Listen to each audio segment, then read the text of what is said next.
Let me start off by something I think we all know is obvious. Lynching is evil. What happened throughout the 1900s were evil. This legislation, when it passed in the last Congress, had bipartisan support. The concerns we had as a party is it was not strong enough. It was instead of 10-year minimum, we wanted life for people who did this kind of stuff. Well, my concern is this. We have something with a great name, a great mission, and my Democratic friends use it to brand America as racist versus what the Democratic Party has done. So let me give you a little history, because you're right. Anti-lynching bills have been placed for a long time, stopped every single time by the Democratic Party. It was the Democratic Party that fought for slavery. It was the Democratic Party that fought against the anti-lynching bill in 1918, put together by a Missouri Republican. It was the Democratic Party that put together Jim Crow laws. KKK was Jim Crow. By the way, Wall Street, Black Wall Street, destroyed by Democrats. The filibuster, you're right, it's been used to stop civil rights. Democrats have used it to do that. We have something that should be bipartisan right now, a bill that makes sense against anti-lynching. My concern is this. We have a lot of young black boys today that are lost, that have been raised in families that are dysfunctional, a lot because of Democratic policies. And they decide to make a mistake, beat somebody up because they hate white people, which they're being taught to do. They can come under this lynching. They have not killed anybody, but they conspired and have hurt them. They could be put away for life. Why are we changing the definition of lynching when it's so obvious what it is? Is it because we're not getting enough across our country to bring attention to the divisiveness that we're trying to get from my friends across the aisle? We've been fighting against this evil for a long time, and we've come a long, long way, my friends.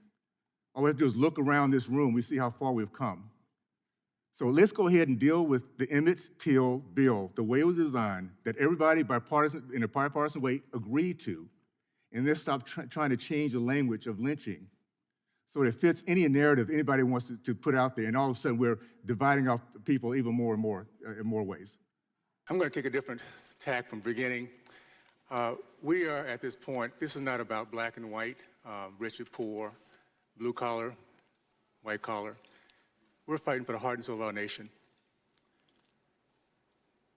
We have a very, very special country that started with the Judeo-Christian values that allowed every single generation to become better than the last. And that has not ended, that has not stopped until now. We're telling our kids a little bit something different, that they don't have the opportunities that we had. I'm going to talk about some ideologies. And when I talk about them, I'm not talking about people. People change. I used to be a Democrat until I did my history and found out the misery that party brought to my race. So when I talk about these ideologies don't change, people do. We are fighting for the heart and soul of our nation against socialism, Marxism, and the evil that it has brought to us in the stealing of our history. Karl Marx said it best, the father of socialism, an atheist, anti-Semite, and a blatant racist. Yet we teach his philosophy in our school systems today.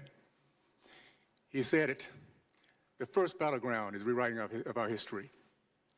You steal our history, you steal our pride in our past, our appreciation for our present, and our vision for our future. And every single urban city in our country is now experiencing that loss.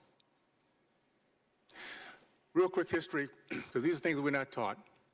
I'm blessed to be the great-great-grandfather of Silas Burgess. Came here in the belly of a slave ship, sold in Charleston, South Carolina with his mother to the Burgess plantation.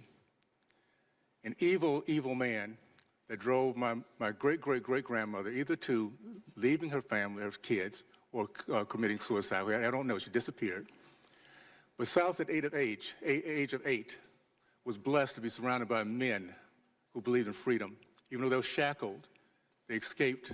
They went the southern route of the Underground Railroad, facilitated by white and Mexican Americans. And he's made his way out south to Texas. He ended up being a successful entrepreneur, owning 102 acres of land, paid off in 2 years. Started the first black church, the first black elementary school. Pillar of his community, 18 kids, Christian, Republican. His first son was Alpha Omega. Proud American, an example of what happens when any race, any culture is given hope, opportunity, and freedom. It didn't end there, by the way. The history of our black country, of our black Americans, has been stolen from us for decades, almost over a century. Booker T. Washington, 1882, began Tuskegee University. By 1905, it was producing more self-made black millionaires than Harvard, Yale, and Princeton combined. The 40s, 50s, and 60s, it was a black community that led our country in the growth of the middle class, led our country in terms of the men committed to marriage, over 70%, now it's 30%. Led our country in terms of the committed to business ownership, 40%, now it's 3.8%. Men matriculated from college. We now have a higher percentage of men incarcerated in college. It is, by the way, my degree was biology. And that, I learned a long time ago that slavery is not a gene in the DNA helix. It's our actions, it's our attitude, it's our belief.